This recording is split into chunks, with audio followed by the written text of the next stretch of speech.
வணக்கம், welcome to thiyonilapradeep kitchen. இன்னைக்கு நம்ம பார்க்க போகிற ரெசிபி 7 நாளைக்கு 7 வகையான வெயிட் லாஸ் பிரேக்ஃபாஸ்ட் ரெசிபி தான் பார்க்க போகிறோம். நான் காட்டியிருக்க எல்லா ரெசிபீஸுமே ப்ரோட்டீன் ரிச், அப்புறம் ஃபைபர் ரிச், அதே மாதிரி லோ கேலரி பிரேக்ஃபாஸ்ட் ஆப்ஷன்ஸ் தான். இதில் காட்டியிருக்கிறதுல பாதி ரெசிபீஸை வந்து பார்த்திங்க அப்படின்னா நீங்கள் டின்னருக்கும் கூட எடுத்துக்கலாம். இப்போ வாங்க இந்த 7 வகையான சூப்பர் ஹெல்த்தியான பிரேக்ஃபாஸ்ட் ரெசிபி எப்படி பண்ணுறதுன்னு பார்க்கலாம். இப்போ இந்த சாமை கிச்சடி பண்ணுறதுக்கு நான் 1/2 கப் அளவு சாமை எடுத்திருக்கேன். சாமை வந்து பார்க்குறதுக்கு இந்த மாதிரி தான் இருக்கும். இருக்கிற எல்லா சிறுதானியத்துலையுமே இதுதான் ரொம்ப சின்ன சின்னதாக இருக்கும். அதனால தான் இதை வந்து லிட்டில் மில்லட் அப்படின்னு சொல்கிறாங்க. இப்போ இந்த 1/2 கப் அளவு சாமையை நல்லா 2-3 தடவை தண்ணியில் கழுவிட்டு ஒரு 15-20 நிமிஷத்துக்கு ஊற வச்சிடலாம். அடுத்து ஒரு பேனில் 1 டேபிள் ஸ்பூன் அளவு எண்ணெய் அப்படி இல்லைன்னா நெய் சேர்த்துக்கோங்க. அதில் வந்து ஒரு 1/2 டீஸ்பூன் அளவு கடுகு, 1/2 டீஸ்பூன் அளவு உளுத்தம் பருப்பு, ஒரு 1/2 டீஸ்பூன் அளவு கடலைப்பருப்பு, அப்புறம் வந்து ஒரு 1/2 டீஸ்பூன் அளவு சீரகம், இதெல்லாமே சேர்த்து நம்ம தாளிச்சுக்கலாம். பருப்பெல்லாம் நல்லா கலர் மாறினதுக்கு அப்புறமா அதில் வந்து நம்ம இஞ்சி, அப்புறம் கருவேப்பிலை, அப்புறம் பச்சை மிளகா சேர்த்துக்கலாம். ஒரு இன்ச் அளவு இஞ்சி, ஒரு கொத்து கருவேப்பிலை, ஒரு 2-3 பச்சை மிளகா உங்கள் காரத்துக்கு தகுந்த மாதிரி அதையும் பொடியாக நறுக்கி சேர்த்துக்கோங்க. சேர்த்துட்டு அதை ஒரு நிமிஷத்துக்கு வதக்கிக்கோங்க. அடுத்து இதில் வந்து ஒரு மீடியம் சைஸ் பெரிய வெங்காயத்தை சேர்த்துக்கோங்க. சேர்த்துட்டு தேவையான அளவு உப்பு சேர்த்துட்டு வெங்காயம் டிரான்ஸ்பரண்ட் ஆகிற அளவுக்கு அதை வதக்கிக்கலாம். வெங்காயம் வதங்கினதுக்கு அப்புறமா அதில் ஒரு 1/4 டீஸ்பூன் அளவு மஞ்சள் தூள் சேர்த்துக்கோங்க. சேர்த்துட்டு அதையும் ஒரு நிமிஷத்துக்கு வதக்கிக்கோங்க. அடுத்து இதில் வந்து நம்ம காய்கறிலாம் சேர்த்துடலாம். நான் இன்னைக்கு கேரட், பீன்ஸ், அப்புறம் பச்சை பட்டாணி எடுத்திருக்கேன்.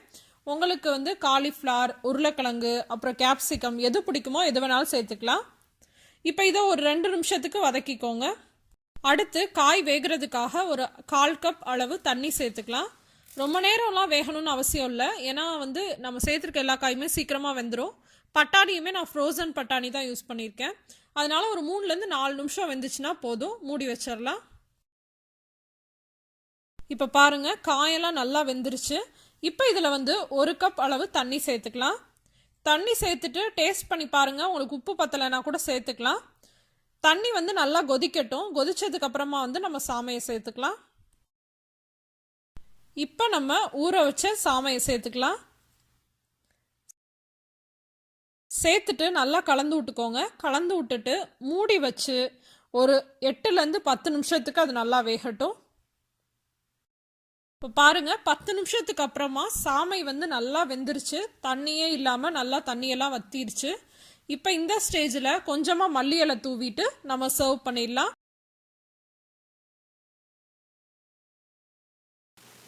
இப்போ இந்த ஓட்ஸ் பொங்கல் பண்ணுறதுக்கு ஒரு ப்ரெஷர் குக்கரில் 1/4 கப் அளவு பாசிப்பருப்பு சேர்த்துக்கோங்க. சேர்த்துட்டு அதை ஒரு 2-3 நிமிஷத்துக்கு நல்லா வறுத்துக்கோங்க.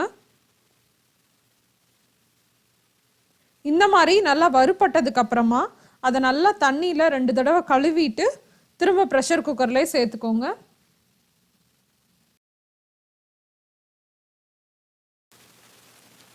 அடுத்து இதில் வந்து 1 கப் அளவு ரோல்டு ஓட்ஸ் சேர்த்துக்கலாம். அடுத்து அது கூடவே வந்து பார்த்தீங்கன்னா கட்டி பெருங்காயம் சேர்த்துருக்கேன். உங்களுக்கு பெருங்காயம் இல்லை அப்படின்னா பெருங்காயத்தூள் கூட சேர்த்துக்கலாம். சேர்த்துட்டு இதில் தேவையான அளவு தண்ணி சேர்க்கணும். நீங்கள் ஓட்ஸ் வேக வைக்கிறதுக்கு தேவையான அளவு தண்ணி வந்து அந்த பாக்கெட்லேயே வந்து கொடுத்துருப்பாங்க. என்னோடதில் வந்து பார்த்தீங்கன்னா 1 கப் ஓட்ஸுக்கு 2 கப் தண்ணி விடணும். அடுத்து வந்து நம்ம 1/4 கப் பருப்பு சேர்த்துருக்கோம் இல்லையா, அதுக்கு வந்து ஒரு 3/4 கப்லேருந்து 1 கப் தண்ணி கூட சேர்த்துக்கலாம். நான் மொத்தம் வந்து 3 கப் அளவு தண்ணி சேர்த்துக்க போகிறேன். தண்ணி சேர்த்துட்டு தேவையான அளவு உப்பு சேர்த்துக்கோங்க. சேர்த்துட்டு நல்லா கலந்து விட்டுக்கோங்க. கலந்து விட்டுட்டு இதை வந்து ஒரு 2 விசிலுக்கு வேக வச்சிடலாம். பருப்பு நல்லா வெந்துடும். அதே மாதிரி ஓட்ஸும் நல்லா குழைவாக வெந்திருக்கும். அப்போ தான் வந்து பார்த்தீங்க அப்படின்னா வெண்பொங்கலுக்கு வந்து டேஸ்ட் ரொம்ப நல்லா இருக்கும். அடுத்து வெண்பொங்கலுக்கு நம்ம தாளிப்பு ரெடி பண்ணிடலாம். அதுக்கு வந்து ஒரு பேனில் 1 டேபிள் ஸ்பூன் அளவு எண்ணெய் தான் சேர்த்துருக்கேன். நீங்கள் நெய் வேணும் அப்படின்னாலும் சேர்த்துக்கலாம். சேர்த்துட்டு நல்லா காஞ்சதுக்கு அப்புறமா வந்து மிளகும் சீரகமும் சேர்த்துக்கோங்க. மிளகு நிறைய போட்டு சாப்பிட பிடிக்கும் அப்படின்னா நீங்கள் நிறைய சேர்த்துக்கலாம், இல்லைன்னா கம்மி பண்ணிக்கலாம். ஒரு 1/2 டீஸ்பூன் வந்து நான் சேர்த்துருக்கேன். சேர்த்துட்டு இது நல்லா பொரியணும். மிளகுலாம் வந்து பார்த்தீங்கன்னா கடிச்சா வந்து வாயில் வந்து நல்லா கிறிஸ்பியாக இருக்கணும். அப்போ தான் வந்து டேஸ்ட் நல்லா இருக்கும். இது நல்லா பொரிஞ்சதுக்கு அப்புறமா இதில் வந்து பார்த்தீங்க அப்படின்னா இஞ்சியும் முந்திரி பருப்பும் எடுத்து வச்சிருக்கேன், அதை சேர்த்துக்கலாம்.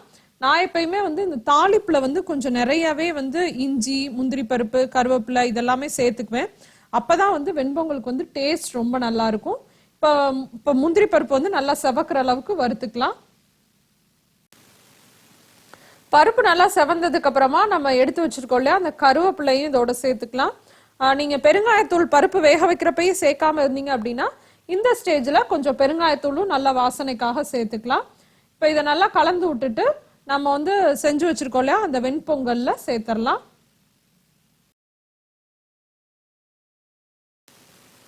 குக்கர்ல ப்ரெஷர்லாம் அடங்கினதுக்கு அப்புறமா ஓபன் பண்ணி பார்த்தா நல்லா வந்து ஓட்ஸும் பருப்பும் நல்லா வெந்திருக்கு. இந்த மாதிரி கன்சிஸ்டன்சில இருக்கணும். அப்பதான் வந்து இன்னும் கொஞ்சம் ஆறுச்சுனாலும் கெட்டியாகும். உங்களுக்கு ரொம்ப கெட்டியாக வேணாம் அப்படின்னு நினைச்சீங்கன்னா இந்த ஸ்டேஜ்ல கொஞ்சம் சுடுதண்ணியோ இல்ல பாலோ கூட சேர்த்துக்கலாம், நல்லா இருக்கும்.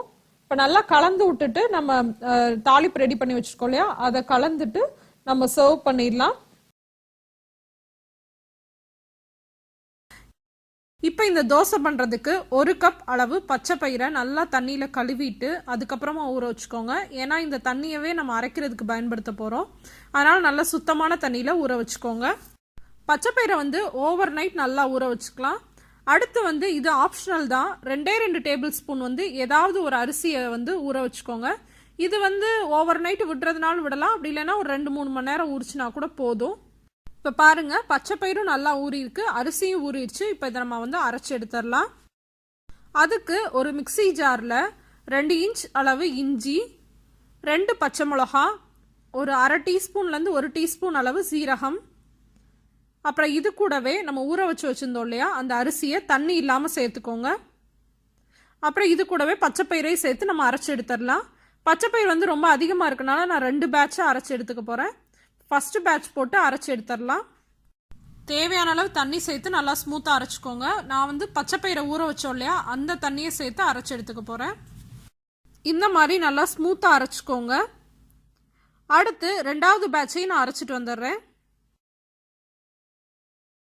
எல்லாத்தையுமே அரைச்சதுக்கு அப்புறமா அடுத்து நம்ம இதில் வந்து தேவையான அளவு உப்பு சேர்த்துட்டு நல்லா கலந்து விட்டுக்கலாம். கலந்து விட்டுட்டு இப்பயே கூட நீங்கள் தோசை ஊற்றலாம், நல்லா தான் வரும். ஆனால் கொஞ்ச நேரம் புளிக்க வச்சுட்டு அதுக்கப்புறம் தோசை ஊற்றுனீங்க அப்படின்னா விட்டமின் B12 நமக்கு கிடைக்கும். அதனால தான் நம்ம முன்னோர்கள்லாம் மாவெல்லாம் புளிக்க வச்சதுக்கு அப்புறமா யூஸ் பண்ணியிருக்காங்க. ஏன்னா ஃபெர்மெண்டேஷன் அப்போ விட்டமின் B12 அப்படின்ற ஒரு விட்டமின் வந்து நமக்கு கிடைக்குது. அதனால இதை ரொம்ப எல்லாம் வேணாம், ஒரு 2-3 மணி நேரம் கழிச்சு நான் வந்து தோசை ஊற்ற போகிறேன். உங்களால் 2-3 மணி நேரம் விட முடியாது அப்படின்னா நீங்கள் உடனே கூட ஊற்றலாம். எதுவுமே சேர்க்காம பேக்கிங் சோடா எதுவுமே சேர்க்காமே நல்லா தான் வரும். அப்படி உங்களுக்கு இன்னும் கொஞ்சம் நல்லா சாஃப்டாக வரணும் அப்படின்னு நினச்சிங்கன்னா ஒரு பிஞ்ச் பேக்கிங் சோடா கலந்து நீங்கள் சுட்டுக்கலாம். நான் ஆனால் வந்து 2-3 மணி நேரம் புளிக்க வச்சதுக்கு அப்புறமா தான் தோசை சுட போகிறேன். இப்போ ஒரு 3 மணி நேரம் ஆயிருக்கு. இப்போ வந்து இதில் தேவையான அளவு தண்ணி கலந்து நம்ம தோசையாக சுட்டுக்கலாம். நீங்கள் இந்த மாவு வந்து ஒரு 2-3 நாள் கூட ஃப்ரிட்ஜில் ஸ்டோர் பண்ணலாம், நல்லாயிருக்கும். ஆனால் வந்து நீங்கள் இப்போயே உடனடியாக செய்ய போகிறீங்க அப்படின்னா மட்டும் தேவையான அளவு தண்ணி கலந்துக்கோங்க. அப்படி இல்லைன்னா உங்களுக்கு இன்றைக்கி தேவையான அளவு மாவு மட்டும் தனியாக எடுத்துட்டு அதில் தேவையான அளவு தண்ணி கலந்து தோசை மாவு பதத்துக்கு கரைச்சதுக்கப்புறமா தோசை ஊற்றுங்க. அடுத்து இனிமேல் நம்ம நார்மலாக தோசை சுடுற மாதிரியே சுட்டு எடுத்துட வேண்டியதாங்க. தோசை சுட்டதுக்கு அப்புறமா அதில் சுற்றிலும் வந்து நல்லெண்ணெய் சேர்த்துக்கலாம். அப்போ வந்து இன்னும் கொஞ்சம் நல்லா இருக்கும். இதை வந்து நீங்கள் மூடி வச்சும் வேக வைக்கலாம். மூடி வச்சு வேக வச்சிங்க அப்படின்னா திருப்பி போட தேவையில்ல. அப்படி இல்லைன்னா உங்களுக்கு மொறுமொறுன்னு வேணும்னா திருப்பி போட்டுட்டு நல்லா குக் பண்ணிக்கலாம். அரிசி சேர்த்துருக்கனால லேசான மொறுமொறுப்போட இந்த தோசை நல்லா தான் இருக்கும். ஆனால் நீங்கள் வந்து ரொம்ப மொறுமொறுன்னு எக்ஸ்பெக்ட் இந்த திணை தோசை பண்ணுறதுக்கு நம்ம ஃபஸ்ட்டு திணையை ஊற வச்சிடலாம். 1 கப் அளவு திணை எடுத்திருக்கேன். திணை வந்து பார்க்குறதுக்கு இந்த மாதிரி தான் இருக்கும். திணைக்கு இங்கிலீஷில் ஃபாக்ஸ்டைல் மில்லட் அப்படின்னு சொல்லுவாங்க. நீங்கள் கடைக்கு போய் வாங்குறப்ப ஃபாக்ஸ்டைல் மில்லட் அப்படின்னு கேட்டு வாங்குங்க. இதை வந்து ஒரு 6-7 மணி நேரம் ஊற வைக்கணும். நைட்டு ஊற வச்சிங்கன்னா காலையில் நீங்கள் மாவாட்டலாம். திணையில் வந்து நிறைய தூசி இருக்கிறதுக்கெலாம் வாய்ப்பு இருக்குது. அதனால அதை வந்து நல்லா கழுவிட்டு அதுக்கப்புறமா ஊற வைங்க. 1 கப் அளவு திணை அரிசிக்கு 1/4 கப் அளவு உளுத்தம்பருப்பு எடுத்துக்கணும். அதாவது 4:1 அப்படின்ற ரேஷியோ. இப்போ 4 கப் அளவு திணை அரிசி எடுத்தீங்கன்னா 1 கப் உளுந்து எடுத்துக்கணும். உங்களுக்கு வேணுன்ற மாதிரி நீங்கள் அளவை மாற்றிக்கலாம். உளுந்து கூடவே வந்து வெந்தயம் சேர்த்துக்கலாம். ஒரு 1 டீஸ்பூன் அளவு வெந்தயம். இது ரெண்டையும் நல்லா கழுவிட்டு இதையும் ஊற வச்சுக்கலாம். இது ஓவர் நைட் விடுறதுனாலும் நீங்கள் விடலாம். அப்படி இல்லைன்னா ஒரு மாவு அரைக்கிறதுக்கு ஒரு 3 மணி நேரம் முன்னாடி கூட நீங்கள் ஊற வச்சுக்கலாம். ரொம்ப ஊறணும்ல அவசியம் இல்லை. இப்போ திணை அரிசி உளுந்து ரெண்டுமே நல்லா ஊறிருக்கு. இப்போ இதை நம்ம மிக்சி ஜாரில் சேர்த்து அரைச்சி எடுத்துடலாம். ஃபஸ்ட்டு வந்து உளுந்து அரைச்சிக்கலாம். அதுக்கப்புறமேட்டுக்கு வந்து நம்ம திணை அரிசி அரைச்சிக்கலாம். தேவையான அளவுக்கு தண்ணி கொஞ்சம் கொஞ்சமாக சேர்த்து அரைச்சிக்கோங்க. இப்போ உளுந்து அரைச்சாச்சு. அடுத்து திணை அரிசி அரைச்சிக்கலாம். மாவு ரெண்டையும் நல்லா அரைச்சதுக்கு அப்புறமா அதுல உப்பு சேர்த்துட்டு கை வச்சு நல்லா கலந்து விட்டுக்கோங்க.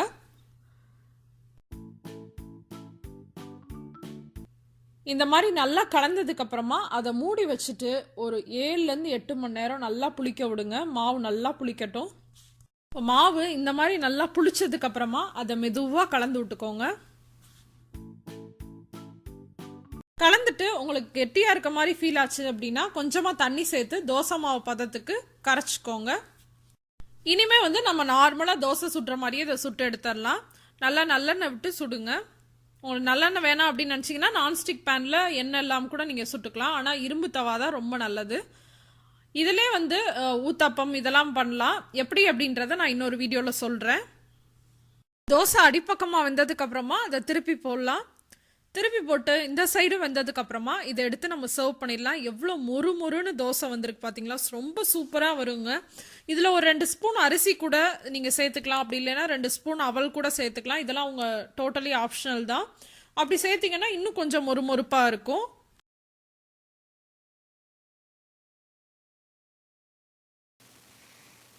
இந்த சப்பாத்தி பண்ணுறதுக்கு நான் ஒரு மீடியம் சைஸ் சக்கரவள்ளி கிழங்க நல்லா வேக வச்சுட்டு தோல் உரித்து மசிச்சுக்க போகிறேன்.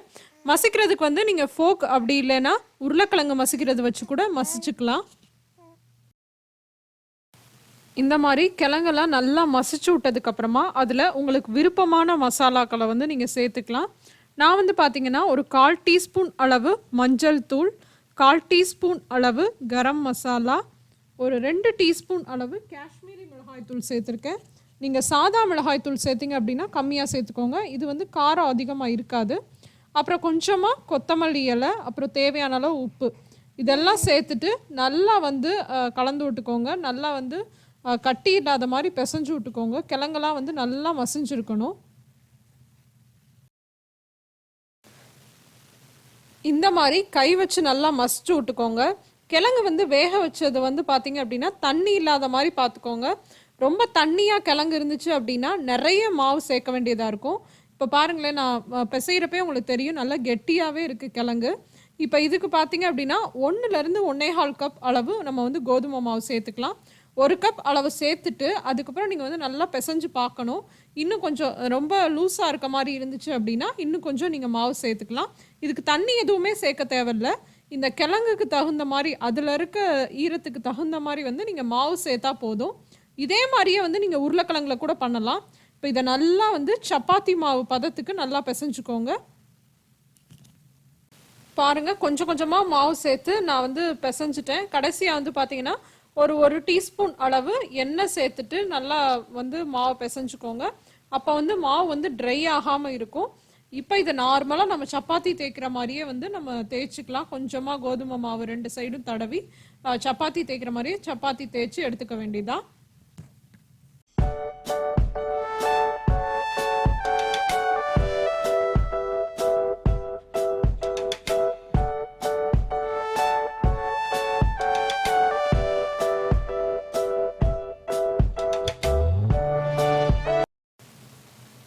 இதை தோசைக்கல்லில் நார்மலாக சப்பாத்தி போட்டு எடுப்போம், அதே மாதிரியே வந்து போட்டு எடுத்துக்கலாம்.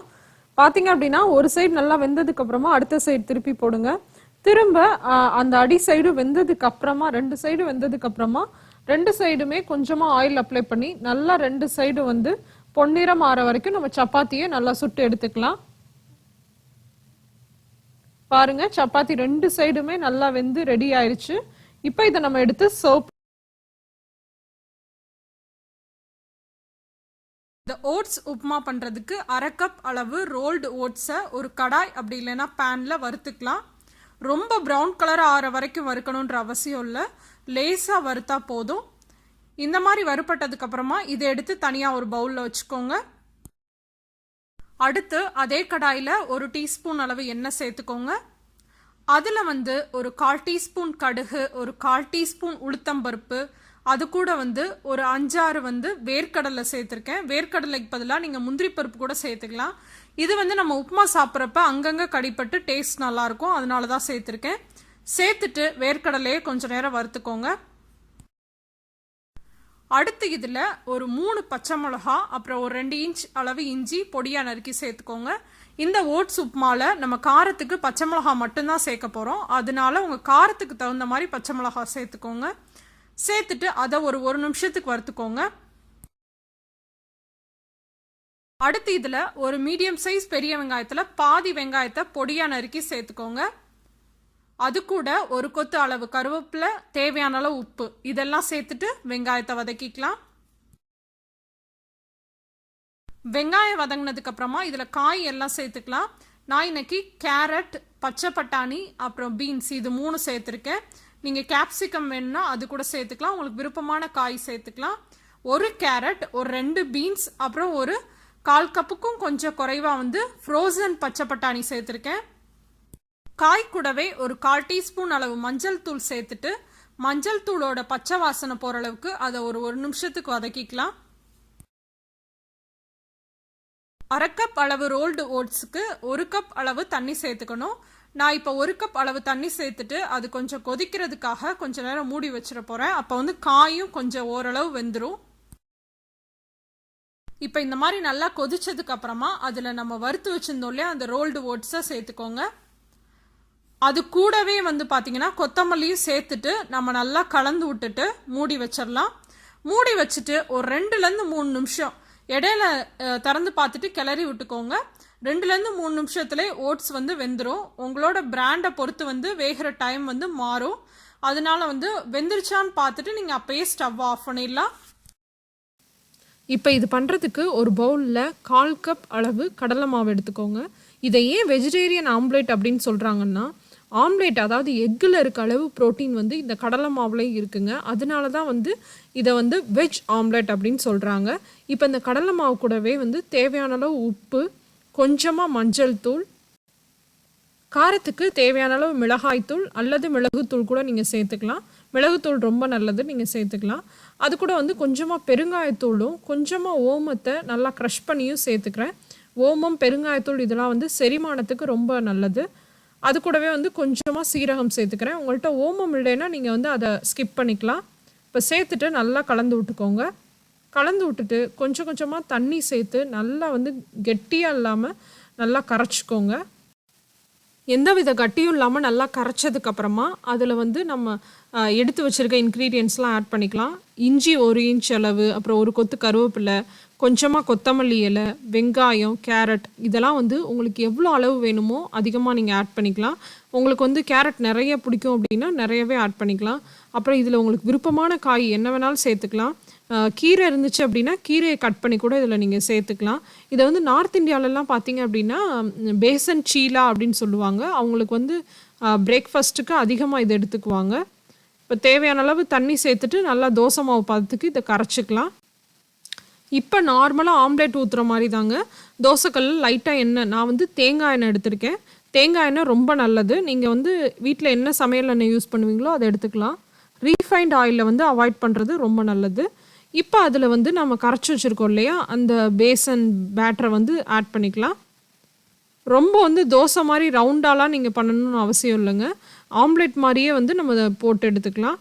இந்த மெஷர்மெண்ட்டுக்கு பார்த்திங்க அப்படின்னா 2 ஆம்லேட் வந்து நமக்கு கிடைக்கும். ரொம்ப டேஸ்ட்டாக இருக்குங்க. ஒரு சைடு நல்லா வெந்ததுக்கப்புறமா அடுத்த சைடு திருப்பி விடுங்க.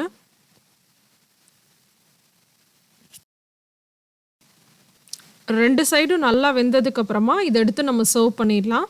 இதை வந்து அப்படியே சாப்பிட்றதுக்கே டேஸ்ட் ரொம்ப நல்லா இருக்குங்க. அப்படி உங்களுக்கு வேணும் அப்படின்னா கொஞ்சமாக தேங்காய் சட்னியோ இல்லை எந்த சட்னி வேணாலும் வச்சு சாப்பிட்லாம். நான் வந்து சீக்கிரமாக வந்து வெயிட் லாஸில் இருக்கவங்கலாம் சாப்பிட்ற மாதிரி ஒரு க்ரீன் சட்னி அப்லோட் பண்ணுறேன். அதை அப்லோட் பண்ணிவிட்டு அப்படின்னா லிங்க் வந்து டிஸ்கிரிப்ஷனில் கொடுப்பேன். அதை கூட நீங்கள் ட்ரை பண்ணி பார்க்கலாம். கண்டிப்பா இந்த வீடியோ உங்க எல்லாருக்கும் யூஸ்ஃபுல்லா இருந்திருக்கும்னு நினைக்கிறேன். யூஸ்ஃபுல்லா இருந்துச்சு அப்படின்னா தியோனிலா பிரதீப் கிச்சனை மறக்காம சப்ஸ்கிரைப் பண்ணி வச்சுக்கோங்க. இன்னொரு இன்ட்ரெஸ்டிங்கான அதே சமயம் யூஸ்ஃபுல்லான வீடியோவோட உங்க எல்லாரையும் சந்திக்கிறேன். அதுவரை உங்களிடமிருந்து விடைபெறுவது உங்கள் தியோனிலா பிரதீப். தேங்க்யூ.